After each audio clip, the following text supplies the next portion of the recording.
No, Devil's Digest. After reviewing the film a few times, what was your take on the passing game performance and specifically Sam's performance? Yeah, I mean, he's through 2 games. He has no takeaways. We have very limited procedure penalties. He's getting us into good calls. He converted/extended 3 different third downs with his legs. So, I mean, everybody wants to look at, the 3 to 4 misses, right? Which for a variety of reasons, we could bend a route a little bit better to make it friendlier for him to layer a throw, layering a 16, 17-yard like decoy or whatever you want to call the sail route versus a guy at 9 yards is really hard when you don't give enough space. And then he's missed a couple throws. Okay. I can sleep really well at night if our quarterback is just missing a few throws. I can't sleep if he's throwing to the wrong person, if he's turning the football over, if he's panicking when guys are aligned wrong or when the running back goes the wrong way on the goal line. He doesn't do any of that. And that's what gives me great, confidence is he's missing throws that he makes routinely in practice. In his second start with no rhythm. Feel really good. Chris Cartman, Sun Devil Source. Kenny, you have the T-shirt that you're wearing that reflects ASU's efforts in Texas in recruiting them. This team has the most Texas recruits ever. What does it say about having these types of opportunities where you go back-to-back in Texas and in the Big 12 with what you're doing in recruiting? Yeah, no question. Obviously, being in the Big 12, we're going to play more games in Texas. So that's going to be one of our footprint. That's going to be the footprint. I mean, like I said, dating back to when I got here, I felt like that was the trend even before we moved. So we kind of prepared for that, and it came to fruition. And I think it's great for us to have more Texas kids on the roster than there's ever been, and now we play back-to-back games there. I think it's awesome for those guys to get to go back home. You actually noticed last week our team captains do something pretty cool. So if we go to somebody's home, our leadership council actually tries to select somebody from that town or city that we're playing to be a captain. So if you notice, Sip was a team captain last week because he's originally from Mississippi. Right, so he went out with our captains, and I think that's a cool thing that our leadership council chooses to do is they give up one of their captains of them and let it be somebody. So it'll be interesting who the guys pick this week. Justin and Michelle. Hey, Coach. Justin Lastertosa, Devil's Digest. Last Tuesday, you sort of mentioned that the energy wasn't really there on practice, and you sort of took accountability saying that you got to harp more on the Sundays, Mondays, getting your body right. So now, 5-day turnaround, first road trip of the season. How big of a focal point has that been, and has that process sort of changed for the Sundays and Mondays? Yeah, well, we drastically changed a normal. This was a Tuesday practice, in a normal week, a day early, and we drastically changed the structure of the practice. We got to get to Thursday as fresh as possible. One of the biggest positives is our Tuesday and Wednesday practices have been higher workloads than the game, right? But we still hit more top speeds in that game. We had 3 guys at the skill position hit over 21 mile per hour in the game. Our mid-skill all hit over 20. Well, one guy hit 19 and a half, which are really, really good top speeds. So it shows us that we're not just managing workload, but we're managing bodies. This week is different. We have to get our guys fresh for Thursday. This is the best football team we've played. These guys play hard. They play hard. You watch the tape, these guys, they play with passion. They play with a chip. They're explosive. They're really good with the ball in their hand. We have to be fresh. We have to be healthy, and we have to be fundamentally sound. Michelle Gardner, Arizona Republic. Building on what you just said, Cam had 33 carries. That's a lot in any game, but it's a lot on a short week. And obviously he's the guy that was getting the yards, but any concern that, that was a lot of wear and tear on him for a short week? Yeah, I mean, we sent him, have you ever seen Austin Powers? We sent him to the ice chamber and sent him back down. So hopefully that got him right. We'll find out. He came in and he's like, yeah, my toe's sore. I'm like, well, that's great news because I thought you were going to be a lot more things are going to be sore other than your toe. He's a really tough kid. He puts in the work. I think he can handle that type of workload this year, which he couldn't last year because the shape he put himself in to handle that type of workload. And the way he runs, he punishes people most of the time. right, which is a positive. You know, he's obviously going to have some bumps and bruises, but he doesn't take as much contact because he plays with such pad level, right? He inflicts the contact more than he does just take hits to the body just because his balance. And kudos to him. You know, we were obviously smart with him today in practice. The number one thing is to get him to Thursday feeling really, really good. Coach Richard Science, Fox 10. Can reporters go to the ice chamber too? No, I'm just kidding. But piggybacking off of Cam, what's it like to have a guy that obviously has the talent, but also has bought into the culture that you're creating here, and just such a team player? Well, want me to take a direct snap? I'll do that. Want me to catch? Want me to run?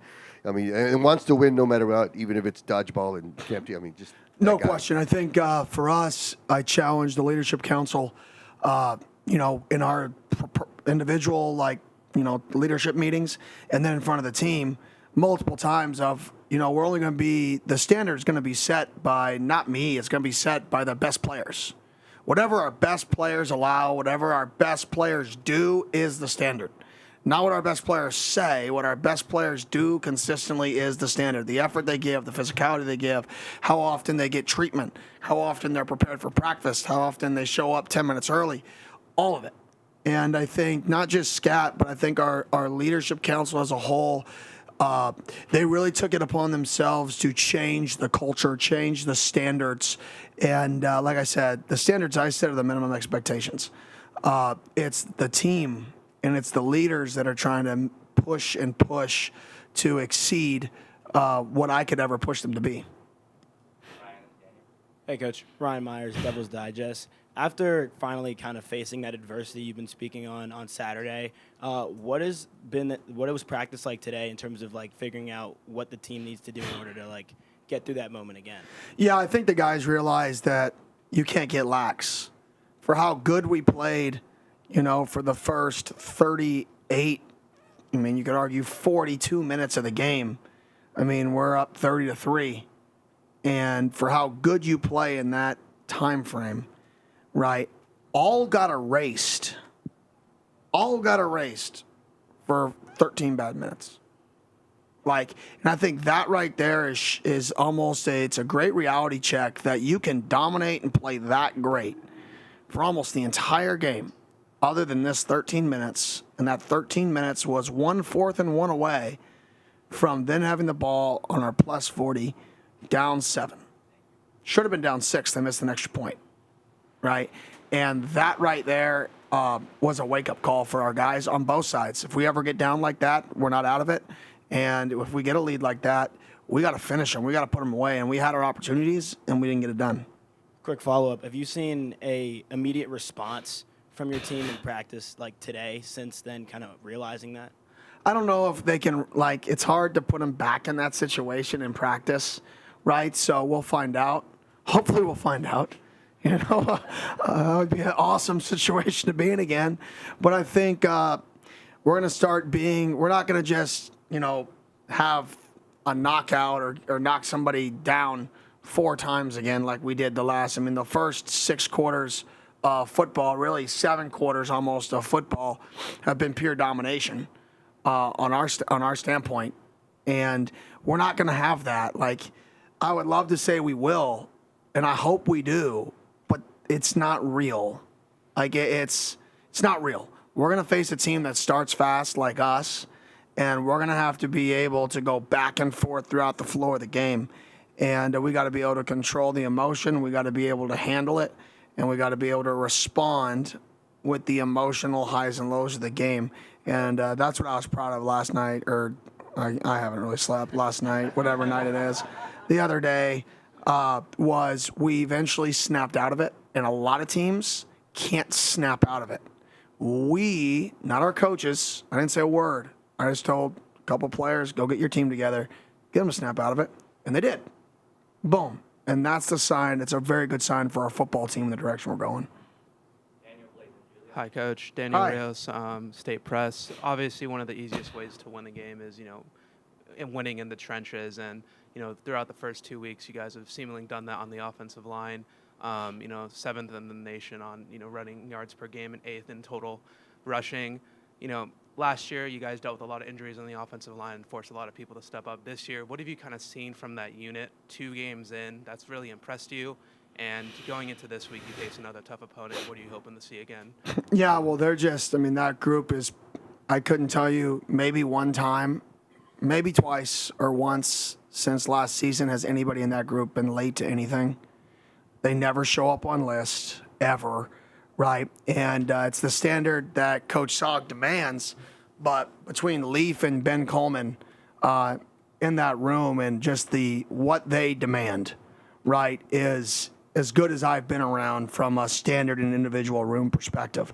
And like Leaf, we have these competitions where we do like Sun Devil Olympics or off-season competitions where you pick a team and you have to show up to class, right? You pick up trash, you get points, you do good in the weight room, you win competitions, you win. Leaf is 3 for 3. We've done 3 competitions since I've been here over a long period of time. His teams have won 3. And I think that tells you everything you need to know. Coach Saga was on Leaf's team twice, right? And then Leaf beat him when Saga was on the other team this last summer.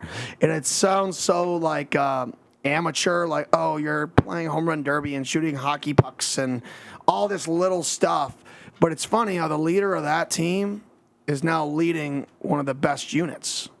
It's not a coincidence. How you do one thing is how you do everything. How you lead one group is how you lead all groups. Whatever you set your standard, it's what it is. And I think Leaf and Ben have done an unbelievable job all off season. This isn't an accident. This is the work they put in.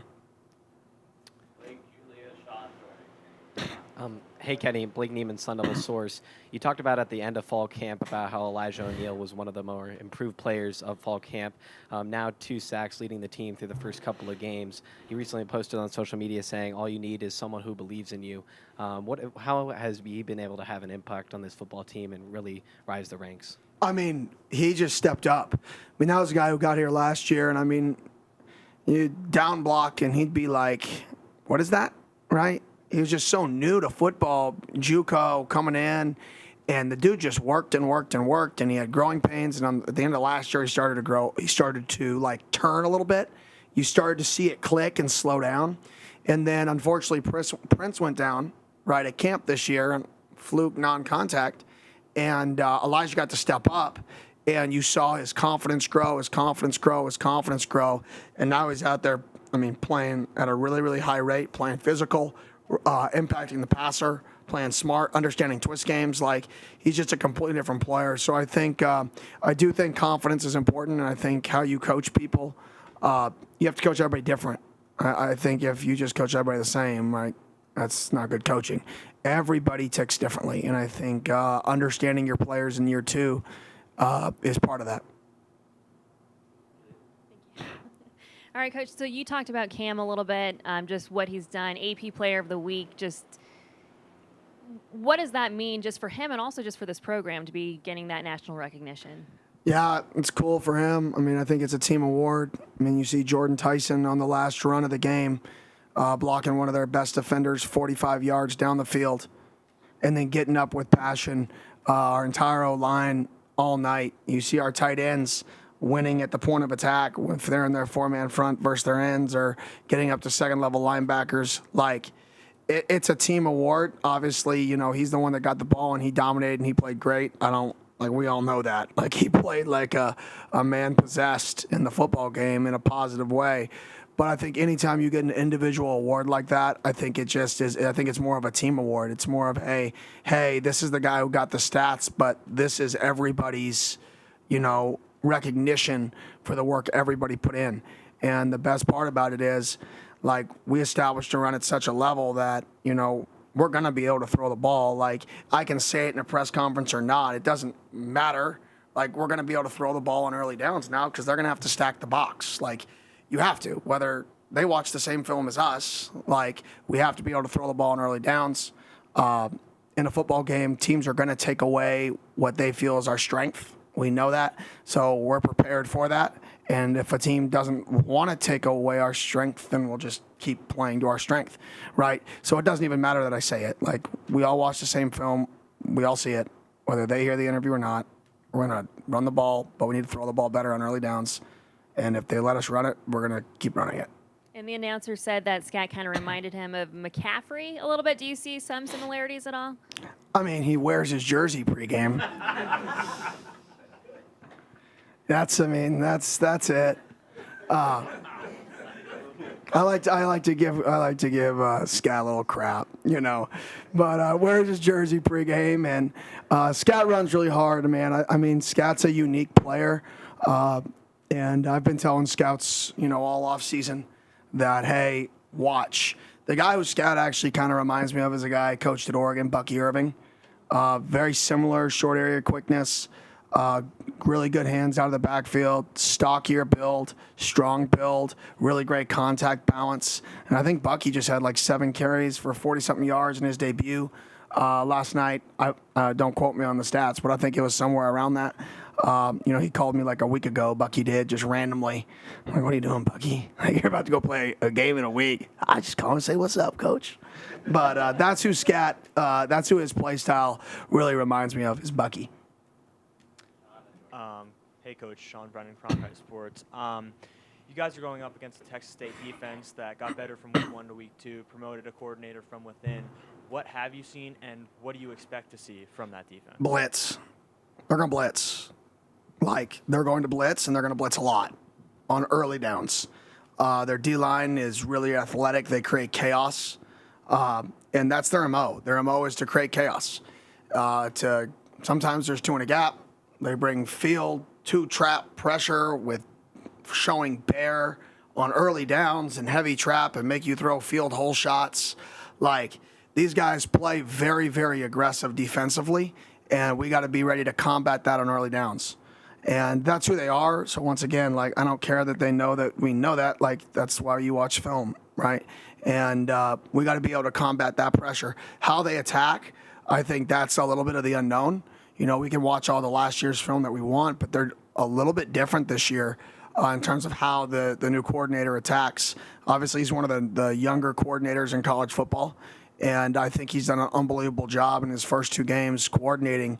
He was a guy who used to be a high school coach, and he took a team to heights that the program never saw, got into college and rose really, really quickly. So the guy gets his defense to play at such a high level of energy, right? And then he's aggressive. So when you play at that level, energy level, like he's getting them to play and they're aggressive, that's what makes them dangerous, is the aggressiveness combined with the energy level. Hard to create big plays when people are running the ball, or they run at the ball, and they create negative plays because how aggressive they are. So it's going to be a great challenge for us.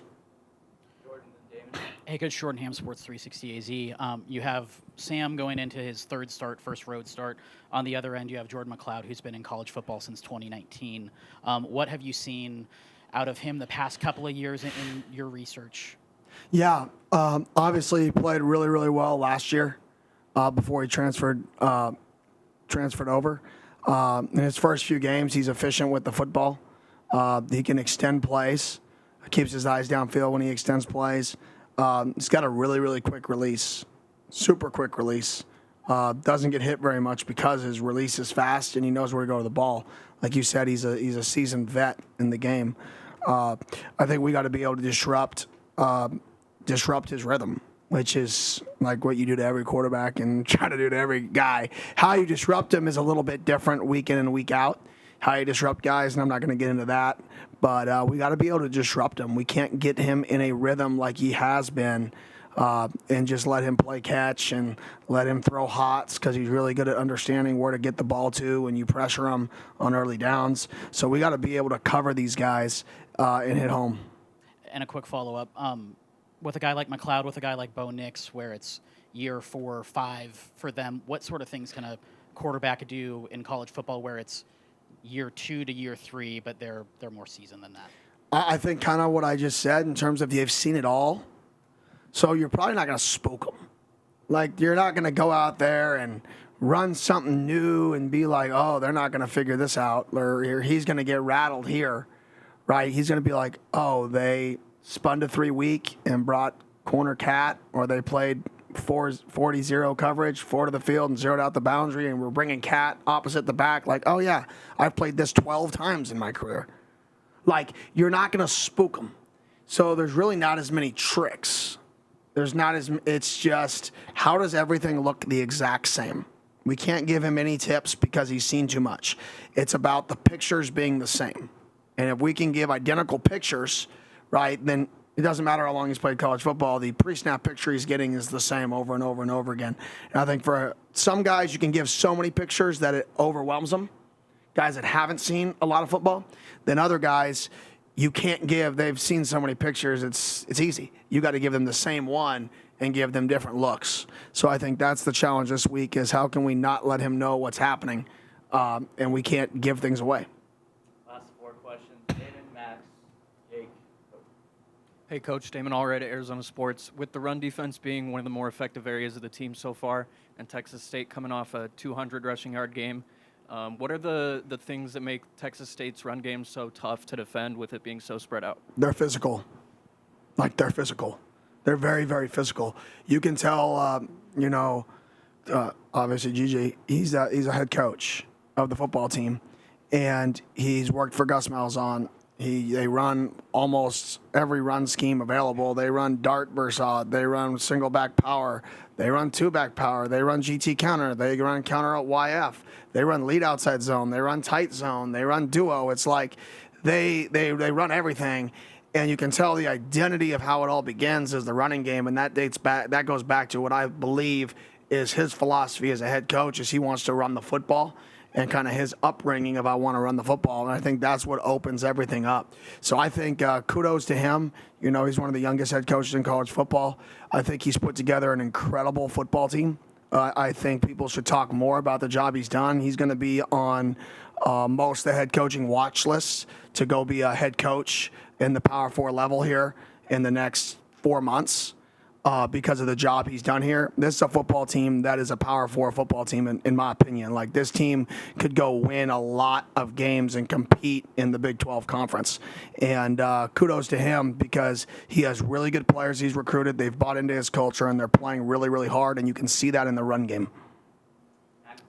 Hey, Kenny, Max Pitt, Arizona's family. Can you at least talk about, for the youth that your team has, facing a team filled with seniors and fifth-year students, what necessarily the challenge is to go on the road, not only on the road for the first time this season with this young group, but also on a short week? Can you necessarily express what the difficulties are about that?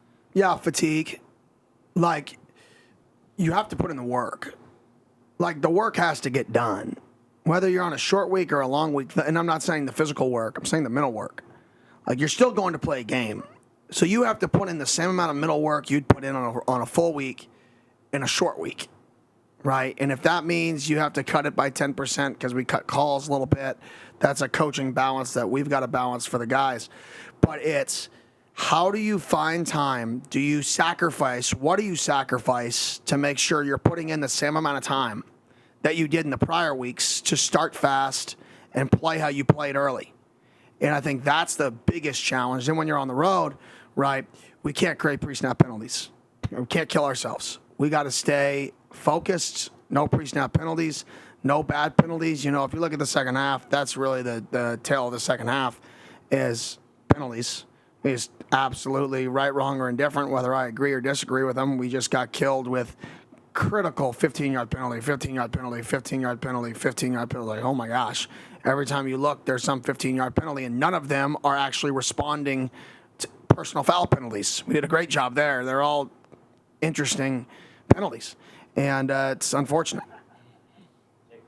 Hey, Coach. Jake Sloan, Devils Digest. Do you think after the adversity that the team faced in the second half last week will kind of set the tone of how they'll respond to that in the future with all the games when they're up big? Yeah, I hope we have to respond like that every single week from here on out. That's what my hope, but it's not going to happen, right? There's more than likely, before we face that again, we're going to face a game where we're losing. Knock on wood, we haven't been trailing yet, right? So we will be trailing in a football game. That's going to happen this season, and hopefully not for a long time. But if it happens on Saturday, we got to be able to respond to that.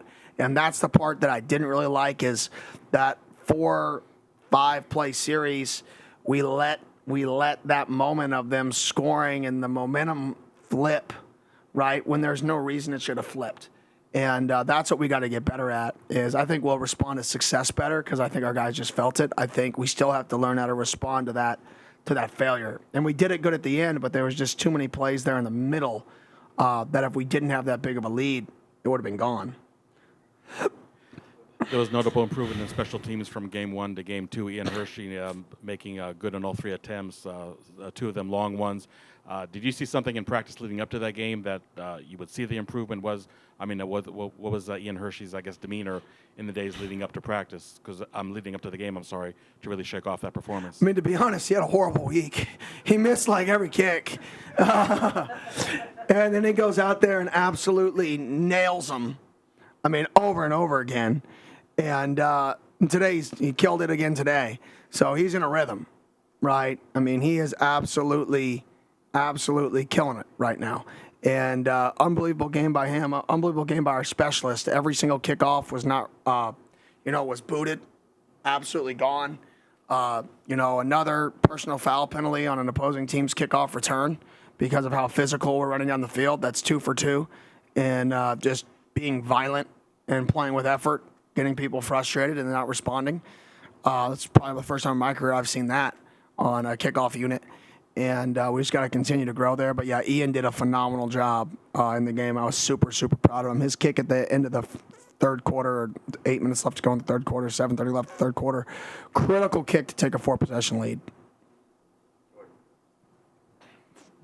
Hey, Coach, on that note, so he has a really bad week coming off a rough game. You have options. What was it about? What did you see in the week that, you and Coach Regal decided to stick with him? There was never really a waiver there. I felt good. Like, he was in the game. He missed 1 kick in the football game, but I got a lot of confidence in him. Like, I never really wavered. He just, Tuesday practice last week, he just didn't make kicks. I don't know how to part of it. It's like sometimes you go golfing and you can't make a putt, right? And then sometimes you go golfing and you never can make a putt. We want to take those guys out, right? But he's not like that. Normally he makes putts, and he just had a bad day.